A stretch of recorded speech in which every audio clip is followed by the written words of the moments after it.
বাংলাদেশের ক্রিকেটের যা অবস্থা তাতে মুখ ফিরিয়ে নিয়েছেন অনেকেই, কিন্তু এই মুখ ফিরিয়ে নেওয়ার সময়েও নাহিদ রানা বোধহয় এমন একজন ক্রিকেটার যার বোলিং দেখার জন্য অন্তত মানুষ বাংলাদেশের এই টেস্ট খেলাটা দেখার জন্য একটু হলেও আগ্রহ নিয়ে টিভির সামনে বসে। মানে কি একটা বোলিং!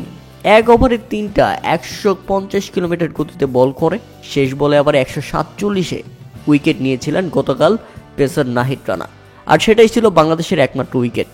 আর আজ দ্বিতীয় দিনের শুরুটা যেন নিজের দিকে করে নিলেন নাহিদ রানা।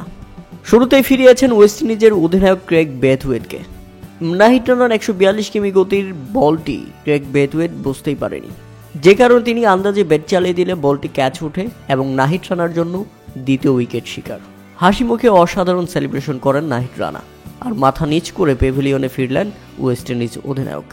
শুধু এখানেই থেমে থাকেননি নাহিদ রানা, এরপর পেতে পারতেন আরও একটি উইকেট। তবে দুঃখজনক ব্যাপার হলো তাসকিন আহমেদ ক্যাচ ফেলে দিয়েছেন। তবে হতাশ হননি নাহিদ, এর পরের বলেই তুলে নিয়েছেন উইকেট। দুর্দান্ত ক্যাচ ধরেছেন লিটন দাস। রীতিমতো বাজ পাখির মতো ঝাঁপিয়ে পড়ে লিটন দাস দারুণ একটি ক্যাচ ধরেন, তাতে ফিরে যান ওয়েস্ট ইন্ডিজের ব্যাটার হকস। তাতে নির্ধারিত 13 ওভার করেই ইতিমধ্যে 3টি উইকেট শিকার করেছেন নাহিদ রানা।